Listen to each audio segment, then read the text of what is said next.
Yo, what is up, Dominators? It's your boy Dominic Narba and welcome back to the channel. Why is it so hot in here? Okay, I just recently got back from Istanbul and your boy is looking fresh with a brand new haircut. Anyways, I'm currently in self-isolation and I thought to myself, yo, this is the perfect time to record a video. After 2 years, the long-awaited Zoom Q&A is finally here. And trust me, the next one will probably come a lot sooner. What is up, Dominators? Welcome back to the third Zoom Q&A. Anyways, before I start answering your questions, make sure to subscribe to the channel. Road to 10K, baby, here we go. Yo, let's start this off. Do you prefer the online system or the pre-COVID system? That is a good question. I'm gonna be honest, they both have advantages and disadvantages for sure. With the online system, I like the fact that I can watch the tutors and the lectures whenever I want and as much as I want. I don't have to wake up at 6 AM to go to my 8 AM lecture. That is a big game changer. And since I'm mostly at home, I'm definitely studying better than I did before. Although I feel like the exams are a bit harder compared to the pre-COVID exams. They just don't want to make it that easy for us since the exams are now open book. But in a way, I actually prefer the new exams. Before COVID, you had to learn every single word in the lecture slides by heart. Because you can never know what they might ask you in the exam. But now, all I study for are the questions that require some sort of calculations or some coding. And for the rest of the lecture knowledge questions, I just search the slides. Honestly, I don't know what I would do without COVID. So in order for you to carry on studying computer science, each semester you need a certain amount of credits. At the end of the third semester, you need 30 credits. At the end of the fourth semester, you need 60. And then the fifth semester, you need 90, and so on. Right now, I just finished my third semester and I have exactly 60 credits. Well, maybe more. I still have some unannounced exam grades. But even without them, I'm safe. However, I would be in a lot of stress if it wasn't for the coronavirus. Because of COVID, we were basically gifted 3 extra semesters. Which means that in order for me to not get kicked off, I would need 30 credits at the end of my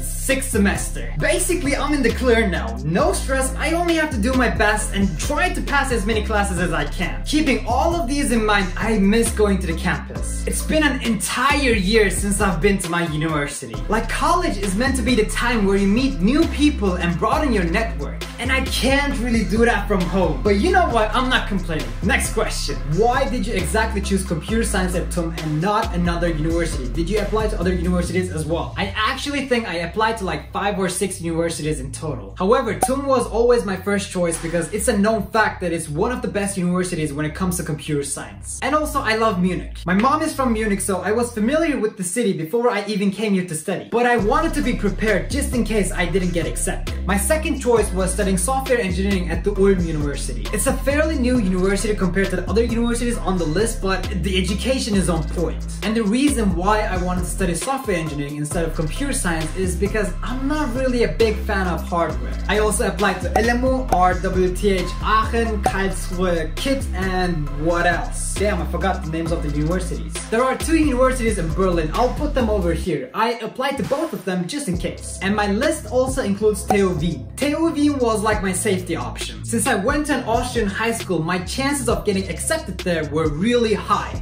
And the funny thing is, I got accepted to every single university on my list except for TU Wien. And when I found out about it, I just laughed. I mean, I still do. Even my mom made so much fun of me. How do you cope with failing exams? You motherfucker. Look, I've said this many times and I'll say it again. Everything happens for a reason. Maybe you failing that exam will somehow work in your favor on the long run. When you fail an exam, you just have to ask yourself, is there something I can do about this? You can either answer with this, yes, I can study more and prepare myself for the retake exam. Or you can say, no, I'll have to retake this class next year. Either way, there is a solution, so don't worry about it too much. Because if you start worrying about that one exam you couldn't pass, then you'll start worrying about other stuff like, what happens if I can't pass it again? What happens if I don't have the necessary amount of credits to carry on studying? It's just like the snowball effect. Your stress becomes bigger and bigger and bigger. So try to relax, don't worry about it too much, and try to find a solution. And well, drinking Boss Hard Seltzer helps a lot as well. You know, summer is almost here. If you're looking for a tasty alcoholic beverage, definitely try Boss Hard Seltzer out. I freaking love it. It's delicious. And it has only 86 calories and it's vegan. Can you believe it? It's all I'm drinking at the moment and you can also get creative with it. Get yourself a shaker, pour some buzz in it, like so. Then mix it up with some sort of juice. I don't have any juice left, so I'm gonna use this apple flavored water, which tastes amazing. That should be enough. And then get some gin. And then get some gin. And then get some gin. Go gin, go! Oh, and now we mix it. It's a bit fuzzy.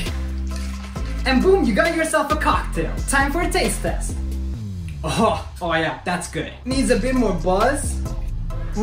Cheers. Oh, this video is gonna be great now. There's gonna be a link in the description if you wanna try it out. Enjoy. What kind of knowledge did you have about computer science before coming to the university? I think I've answered this question before in another video, but before TUM, I went to a Java course for about a month, which was useful until the second or the third week of the semester, and then my knowledge just wasn't enough. And I also did like online courses like the website called Code Academy. You should definitely check it out. It's a great site. You can also learn programming languages like HTML5, Ruby, or Python, and so on. Alright, next question. What's the funniest story you have?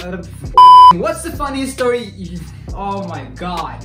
Okay, the question is, what's my funny story I have at the campus? I have a great one. So this happened in my first semester like 3 years ago while I was still studying games engineering. I have this friend Naeem, you have seen him in this video, that's him. I think it was a Monday and we had to go to our games engineering class, but we were starving. Anyways, there are these food vans in front of our main building. They sell like hot dogs, doner, and Chinese food or Japanese food. I don't know, I mix the two often. We both wanted to get the currywurst with French fries. And when you order that, you get to choose a sauce, either ketchup or mayo or hot sauce. And at the time, I was obsessed with the show Now We Feast. So I was like, fuck it, give me the hottest sauce you got. The lady was like, are you sure? It's really hot. And I was like, yes, I can handle my spice, lady. So she took out the bomb hot sauce, which is like one of the hottest sauces in the world. And then she started dumping it all over my sausage. That sounded a bit mad. Anyhow, I was like, I might have made a slight mistake. We went to the lecture and sat right at the back of the lecture hall because we were about to eat and we didn't want to distract anyone, you know? Anyways, I took this huge bite off my sausage and regretted every single decision that led up to that moment. My mouth was on fire, my eyes were tearing up, I was basically crying, and Naeem, that kid, was just laughing and filming everything. I couldn't even make a sound because the professor would just kick me out. And then I made the mistake of drinking the hot chocolate and my mouth was even more on fire. It was like an endless loop of pain. Even breathing in the air was hurting me. So I spent the next 2 hours sitting in my chair trying to listen to the professor while being in pain.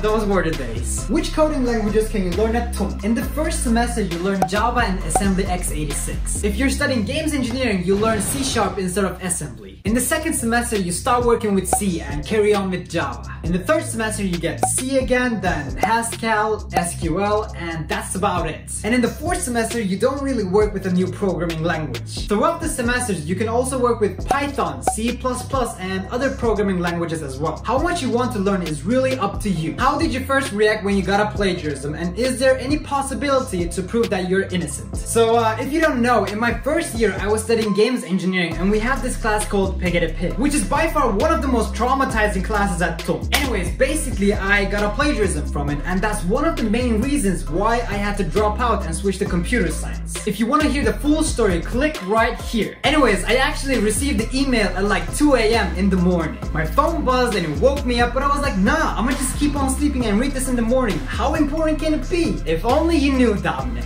Anyways, I forgot to read it in the morning and went straight to the university. I was in the middle of my discrete structures class when I remembered that I had to read the email. So I took out my phone and started reading it. Blah blah blah, you failed this class because you cheated, and if you do this again you'll get kicked out of the school. I was like, what the f is going on? Literally, it felt like my heart stopped beating. I thought that it probably was a mistake and I immediately wrote an email back saying that there must have been a confusion because I did not cheat. Anyways, the professor wrote me back saying that I could make an appeal in 2 weeks. That's for 2 weeks. I was like, okay, cool. I have a chance to make things right. After my lecture, I talked to a couple of students and they were all saying the same thing. Don't waste your time because nothing will change. They're just trying to eliminate students. There was this kid who received a plagiarism because he somehow had the same comment as another student. A freaking comment! And when he submitted a complaint, even his appeal got denied. I thought they were just trying to scare me, but they were right. I talked to that professor for 30 minutes. You normally get like 5 or 10 minutes max. But I just didn't want to leave until everything was resolved. He listened to me, acted like he agreed with me, and then nothing changed. Yeah, that really did a toll on me and traumatized me a bit for sure. But a valuable information for you guys: when you switch your study, for example, when you switch from games engineering to computer science, your plagiarism gets deleted. I couldn't find the right word, but you get the point. Are there any computer science courses taught in English? Can I study computer science in English? No, my friend, unfortunately you cannot. If you want to study computer science as a bachelor at TUM, knowing German is mandatory. Some classes are in English, yes, but most of them are in German. But I think you can study your masters in English. At least that's what I've heard. What do you want to do after you graduate?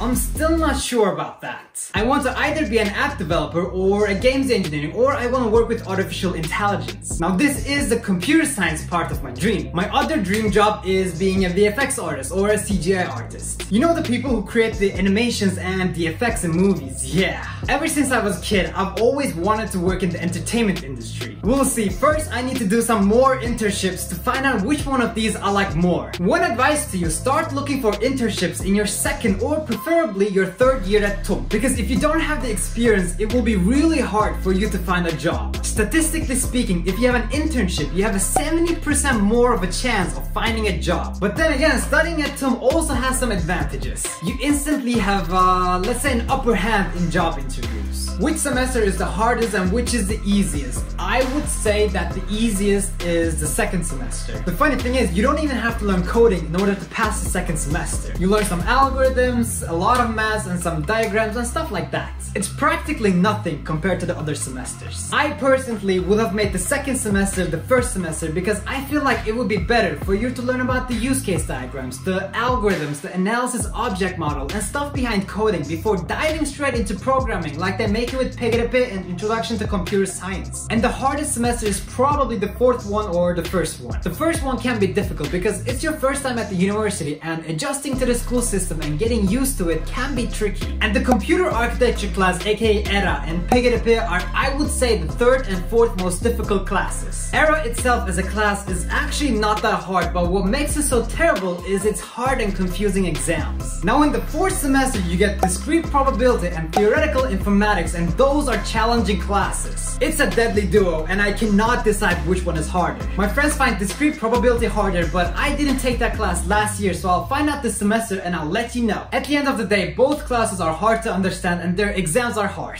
Out of all the TUM students you know, what is the lowest abitur point overall that someone has? A close friend of mine has a 4.0, but he did really well in the interview and got accepted. Someone once asked me what they ask in this interview, and it really depends on who you're having the interview with, really. Some people ask technical questions about algorithms, coding, and some maths. And then some people ask questions like, why do you want to study computer science? Or do you have any prior experience and stuff like that. And I also think if you get over 2.5 from your abitur, you'll immediately get accepted. Anywhere between 2.5 and 3.5, you'll get asked to do the interview. And if you get lower than that, it's not impossible, but it's really hard to get in. Are the exams held in English or German for the informatics bachelor's course? Like I've said before, some classes are taught in English and some are taught in German. In the English classes, you can either write the exam in English, or if you want to, you can answer the questions in German. But in the German classes, you have to write the exams in German. Anyways guys, these are all the questions I have for today. If you have any more questions, make sure to leave them in the comment section down below and I'll answer them in the next Q&A. Don't forget to like and subscribe, and I'll see you guys on the next one.